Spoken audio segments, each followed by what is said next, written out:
What's up, my guys? I'm the Logicianist here, bringing you guys another video on what happened to Call of Duty. Now, today we're going to focus on a personal level on how I perceived the game throughout the years and how the game evolved with me as a gamer.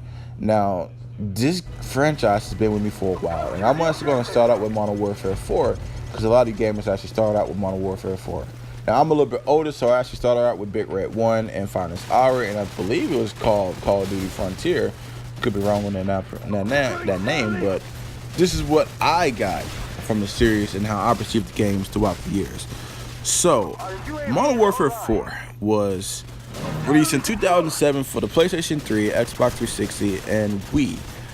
This game was special. This game was unique. This game was the start of it all for a lot of us gamers, especially when it came to the online community.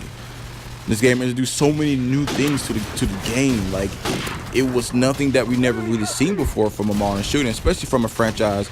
But you have to remember, came out with World War II shooters and World War I shooters. So we never seen this before from a franchise such as this one. So when this one was announced, they added so many new things to the game. It really made it unique. Now, was they the first person to do so with these? Nah, they wasn't the first person to put a progression system or kill streaks, but they did it in such a way it felt like they was the first person to ever do so. So with the kill streaks, y'all know what kill streaks is right now. The more kills you get while dying, pretty much it changed the flow of the map based off what kill streaks you chose. So you could do like a Harrier attack. You can do attack helicopter, predator missiles, UAV, etc., etc., etc. Now, these games, like that type of gameplay of not dying, actually can change a whole tide of a battle single-handedly. So your team could be doing pretty bad, like you see these guys are doing, toning down only one base. You have a Harrier strike and attack helicopter, and pretty much can have a whole team rush towards a B or C and change a whole tide of a game by one person just not dying. I mean, that's absolutely bonkers. And on another note, they actually add players progression inside the game. And so pretty much what that means was, I mean, y'all probably know what this is as well, because I mean, this is kind of old now, but the more you play the game, the more things you got throughout the game. So it rewarded you for actually playing the game and actually doing pretty good. I think the better you were at the game, the more progression would go up, and the worse you are at the game, you would still eventually go up. It just takes longer than the guys to be better. So with the progression system, you got more weapons, you got more camos, you got more kill streaks unlocked, you got attachment and special perks throughout the game with these progression levels that they were introducing. So on a good note, this game actually introduced some pretty good maps. It had pretty great weapons. The campaign was pretty great. Like I said, this is one of my favorite in a franchise. Not my favorite as a personal, maybe in my top 10, maybe. I don't know what it actually pick out of top 5, but we do owe a lot to this game as what it did for a whole series and genre by itself. Now, this was my first shooter, of course. Like, I played GoldenEye, Call of Duty, and Perfect Dark, games like that. But this was the first time that I ever played it on a big scale like this. And for that, I really owe this game a lot of credit. Now, moving on to the next game, we're going to move on to Modern Warfare 2, which is regarded as one of the best in the series. And gamers will fight limb to limb, nails to nails, guns to guns with this game. I mean, it's so crazy how big the fan base is, even after the game's been released for so long. I mean, this game was nowhere near new, and people still play this game to this day. That's how good it was and how good it is now. I mean, can't wait till we get a remastered version of this, because honestly the game is out right now for the PlayStation 3 and Xbox 360. It's all played with hackers, unfortunately. The game introduced new players, new characters, new game modes. This game introduced more guns, more kill streaks, more perks, and it perfected something that we already thought that was perfected in the game. And it was amazing how well this game did over the years, and how many players still regard this game as one of the best in the franchise. So the story for me, like I said, I love the Modern Warfare series stories. So this is on hands down one of the best, and one of the most controversial as well. I mean, this game stirred up a lot of news outlets because of the whole no Russian situation. If you don't know what that was, you never played the game before, pretty much as one of the missions as an undercover agent, you are meant to infiltrate one of the big baddies in the game, and this mission requires you to go to an airport and slaughter hundreds of innocent people, and you actually get to shoot at them with light machine guns. Now, it was optional. You didn't have to do it. It wasn't going to affect the gameplay at all if you didn't do it. So, but a lot of people, that stirred a lot of people the wrong way. And honestly, just the big steps that it did from that really kind of seemed like, hey, like they're taking this game really serious if they're willing to go to that length to kind of really push the boundaries of what gaming was. Now, on the multiplayer perspective for this game, golly, this game was broken as fuck. Like let's be serious. It was really broken, from spawn killing the one-man army, from noob tubes. God, man, this game was hella broken, but it did not take away any of the fun factor. Matter of fact, it made it more challenging and more fun. Honestly, a lot of games from this era of gaming, I believe, are good because of the unfairness, and that's the way I believe gameplay should be. I know a lot of companies trying to focus on making a game balanced, but in reality, life is not balanced, and to watch your game be balanced. Like, for instance, if you go into a room with a shotgun at close corners, then you're going to win most of your battles. If you go up head-to-head with a guy with an assault rifle from mid-range, then you're most definitely going to die. If you need to lay down suppression round from a building or behind a car with an LMG, then guess what? That guy's probably not going to get up. If you go head-to-head with somebody with a pistol, unless you have trigger fingers or mods, you're not going to win too many battles. And if you was a god at quickscoping, then guess what? You are a god at quickscoping, and you will most definitely win almost every single battle. And I think that's what makes this game really unique, because based off the map, you have to adjust your gameplay constantly. It wasn't one gun in this game where you could actually pick up and just dominate, unless you was like part of FaZe or Off the Gaming or whatever, who just did well with every single weapon on the gun. But if you was an average player or above average player, you have to switch up the gameplay. It's many times where I normally be really comfortable with a shotgun, switch to another map, and guess what? I have to change my whole gameplay up based off the players I was playing with. They're playing with rifle, or they're playing with shotgun, or they're playing with some machine guns with rapid fire and hip firing every time they see me, and I can't get a round off to kill them all. That would make the game so unique and so honest. And it was just one of the games that was really dear to my heart, because I put a lot of hours into this game. Still to this day, I can go back and play it and still have equal amount of fun.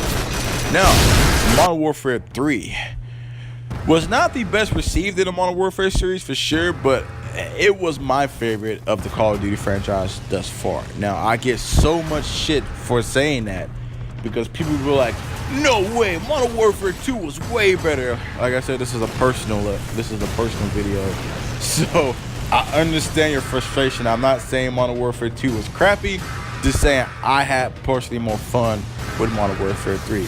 And the thing is, with this game, it was even more unbalanced than Modern Warfare 2.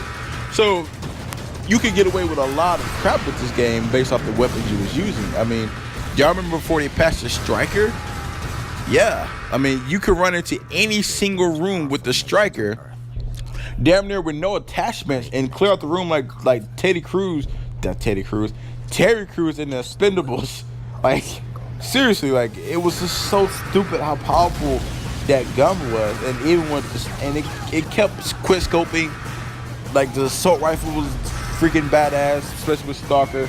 Yeah, but everything was badass. The submachine gun was badass. So much new things. It was honestly pretty impressive. Like, one, they introduced what's called Specialist, which pretty much gave you non-lethal attributes and perks throughout the game, which was pretty cool to me, because you can dismantle a whole team by yourself with a silencer and like a submachine gun or assault rifle, and just absolutely destroy a team by yourself, and they would never see you coming. At the same time, they introduced something that was called Call of Duty Elite, which was, I want to say it was more of a social network. I haven't seen this in forever. I'm just kind of going by memory at this point. But it gave you a chance to look at your progression throughout the game, how you can, like seeing how you're improving or not improving on your gameplay. Gave you options to look at other people's gameplay and connect with the Call of Duty community on a deeper level. On top of that, they introduced another thing that was, it was like a zombies version of Call of Duty, but it was like survival, and I didn't mind it. Actually, I liked playing it. It wasn't horrible. It was just not the zombies, but I mean, it was pretty cool because it gave you like perks throughout the map. So you can like request for AIs, you can do sentries, you can do everything pretty much. It was just more or less just survive as long as you can. I don't think it was no end to the game, and it got especially harder. So I mean, of course you're gonna die, especially when they have guns shooting at you and they're not easy to kill up to the higher rank, especially when the Juggernauts start running around trying to kill you. So yeah, same with this game. It wasn't any loot box or loot crates. Expansions was kind of kept to a minimum. Of course, you got some map pack suspensions, but that was pretty much it. And of course, that is for the community to have.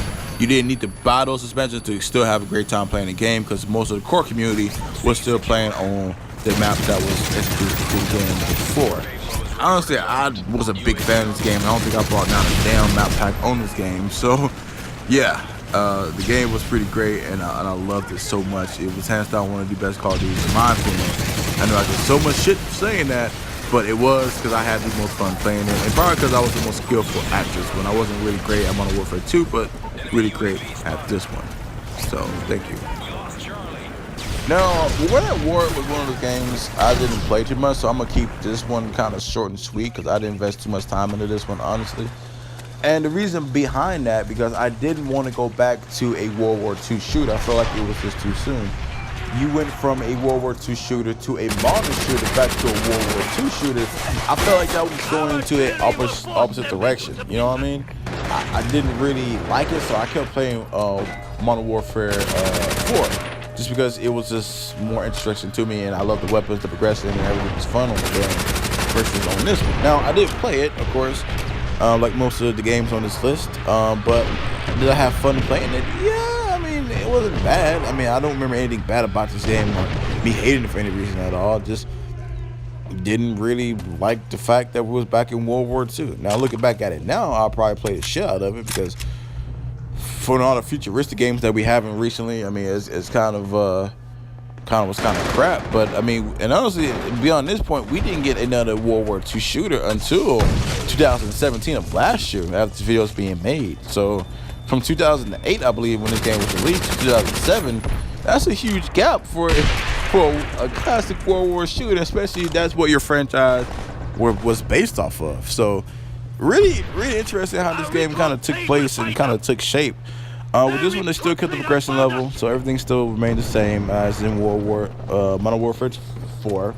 The more you play, the more weapons you get. It wasn't any loot crates, any loot boxes. There was a special pack for maps, but that's pretty much as far as it went. You did get camo for your guns, I believe so, and you did get a few more things as the game progressed on. There was a few cool things about this game. For instance, like I believe the first time you get to ride in a tank, actually drive one in like the single player, and I mean the single player was actually pretty fun too. But like I said, I don't remember this game as too much, so I can't really speak on it as a whole. But it wasn't bad. It wasn't bad to my memory. Now, going on to the next one, which was that transition was so smooth, was zombies. This what made the game special to me. I played more zombies than I played the actual multiplayer shooter. I thought, honestly, when they first introduced the zombies, I thought I was like, oh, this is gonna be like a one-off type thing. It wasn't gonna really go anywhere. Boy, was I wrong. This was pretty much the face of what this game became. I mean, if you think of any Black Ops or any game like that, you have to put zombies in it. Like, it doesn't make any sense not to put zombies. This game was revolutionized the zombie culture. The original Black Ops. Oh man, the original Black Ops was something really special. Now, this game wasn't in particular high on my list as my favorite Call of Duty, but it had so much going for it. Like, it's unreal what this game had. I mean, first we got a crossbow of all weapons. I mean, we actually got our first crossbow in a Call of Duty, which wasn't particularly good. At least I didn't use it that well, but it was really cool. On top of that, it was a good day because we got to do Ice Cube. Ice Cube actually was in this game, if y'all didn't know. He's actually a commentator over this particular map, and he was actually a character in the campaign as well. That was really cool. I mean, there's not too many celebrities that we see kind of come out, especially as Ice Cube of all people, to do a game of Call of Duty. You never would expect something like that. Another thing as well, the gameplay was pretty solid. It was a little different. As you can see, when he got down, he had a way to carry a cower away or cower out or actually survive. Now, what that means was for a lot of you guys who didn't play this game, it was pretty much like a final stand. So when you die, you get down on your you get down. But I believe if you actually shoot the guy who killed you or shoot somebody who's up, you get to get back up, which is damn near, it's freaking stupid. It didn't work like most of the time, like at least a good 90% of the time, man. Unless you catch them off guard and if you have like teammates beside you, it doesn't really work that well. But it was interesting nonetheless. Maps on this game, I remember them. I don't think there was like anywhere on my top list, but then again, at this time I was still really invested in Modern Warfare 3. But I mean, I didn't hate the maps. I don't remember any map on here like I was like, damn, this is really ridiculous. I do remember the FAMAS being stupid powerful for this game. It was just shooting hellboys. It was just that fast. Like, I don't understand why the game was so fast. Now this game wasn't as broken, I believe, as the Modern Warfare series, so it did a little bit better on keeping things a little bit more neutral, at least in my opinion. I think another cool thing about this game, I want to say introduced ability to make custom emblems, which was really dope. Like, I wasn't really expecting the game to do that for custom emblems. Now this game was based around the Vietnam era, so the weapons was heavily into like the Russian weapons or the American weapons. So you had your traditional weapons, but it was more or less more 70s, 80s style, 60s to 80s style weapons, honestly, throughout it. And that's great. I mean, because most of those guns was still weapons we use today, so it was smaller enough to kind of keep the weapons that we kind of knew up to scale, but still set it in a time period which we wasn't really too familiar with, which gave it a nice equal balance. On top of that, we got Nuketown, which is hands down the best Call of Duty map I will ever, like, I admit that is the absolute best Call of Duty map, period. I will argue anybody down on that. Nuketown was a great combination of a small map that understood how to have goofy, stupid fun that is honestly just destructive among everybody. Now, with Nuketown, it wasn't balanced at all remotely. Honestly, you can spawn kill the shit out of a lot of people, and if you know how to work the map, you can for sure work the hell out of that map. Random tomahawks in the air would kill you, random like grenades in the air would kill you, everything would just freaking kill you in that game. But it was so much fun. Now, zombies in this game was, I mean, hell, it was legendary. Like, we wanted to have a lot of good expansion packs on here. So with this game, no loot box, no loot crates, nothing like that. Just expansion packs when it comes to maps. I think DMC is right. This game with zombies, I've loved so much. I can't express. This was the game I put the most zombie time in, period. No other game I put more zombie time in than any other game but this one. Especially this map right here. This was like the most iconic map. It introduced, like, I believe, like Pack-a-Punch. The map was pretty nice and nice and big. You can run a lot of circles.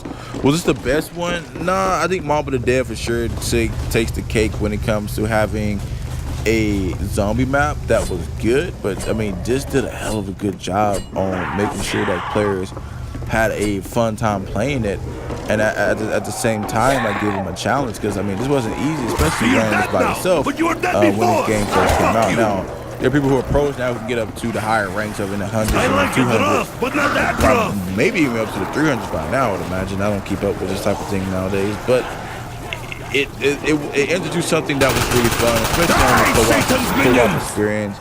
It was just absolutely a blast having 4 people surviving this game. And another thing I loved about this game was just the characters. It's one thing in the new recent Call of Duties that the characters that they introduced with these games wasn't as good as these guys. I mean, they every time they shoot, reload, grab something, get hit, they would say something witty and funny, and that made the darker, like, tone of this game more fun to be around, and I absolutely love it. The new one is just grunt. Like Ackman said it perfectly, but still one of the best Call of Duty's zombies out there. Now we're moving on to Black Ops 2.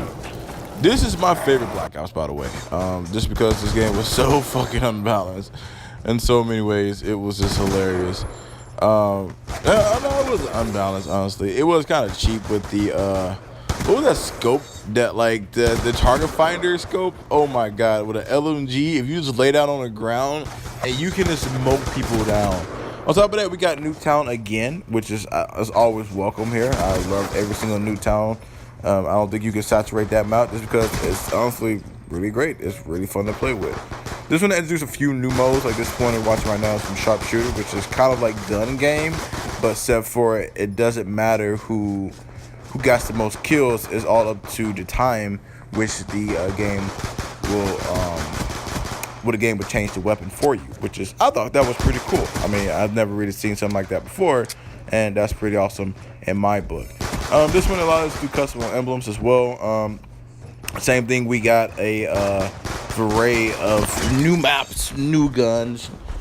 This game actually takes place in 2025, which actually is not that far away from now, which is awesome and pretty cool. Now, this was the first attempt on a futuristic version of Call of Duty, which I honestly accepted because we wasn't an exosuit just yet, but we was using more advanced technology, as you can see from the target finder, or we was using better weapons or more refined weapons from the game. Now, we got ballistic knives, which wasn't really already new, but it was really cool because, I mean, it's a freaking ballistic knife. Now, the whole Black Ops series is based off more or less the guys who's behind enemy lines, who's willing to do whatever it takes to get the job done. Not so much as ghosts or assassins, because sometimes they can be in the front lines, but for the most part, they wasn't. Now, this takes place from 1980 to 2025, as the son of the main protagonist from the last game takes the mantle and pretty much trying to take down the main baddie. Now, so in my opinion, this was the game that kind of really fucked up the Call of Duty community when it came to overloading us with a lot of freaking DLCs. As you can see on the screen, these are all from the game. Now, some DLCs was really great and was actually good. Like, I agree that Mob of the Dead was hands down one of the best DLC packs that you could buy for Call of Duty, period. A lot of them was understood. Now, moving on to Call of Duty Black Ops Zombies. Excuse me. This game, oh man, this mode in this game was just the best. I mean, I love the campaign and Black Ops 2. I love the multiplayer probably even more, and Zombies was just a absolutely unnecessary treat that we got, and it was just so much fun. It was just absolutely mind-blowing how well they did on this extra mode, guys. I kind of lost my words for a second. Two of my favorite was for sure was the one with George Romero. I forgot what that one was called, but that one was pretty fun. But for sure, Mob of the Dead was hands down one of my favorites. I spent the most time playing that one because it was just so much fun and entertaining to play as four guys actually, based off a true story, by the way, of three inmates escaping Alcatraz and technically betraying the guy who actually made the plan up. So if you ever played the Easter egg before, it's not exactly how I planned out in real life, but it is hella close how it actually went down. So I thought that was really cool. They put their own zombie twist onto a real life story of these guys actually making it to a Golden Gate Bridge on a raft, which you can see in the game. Actually, they made it to the Golden Gate Bridge with a plane, but still really cool, man. Still cool.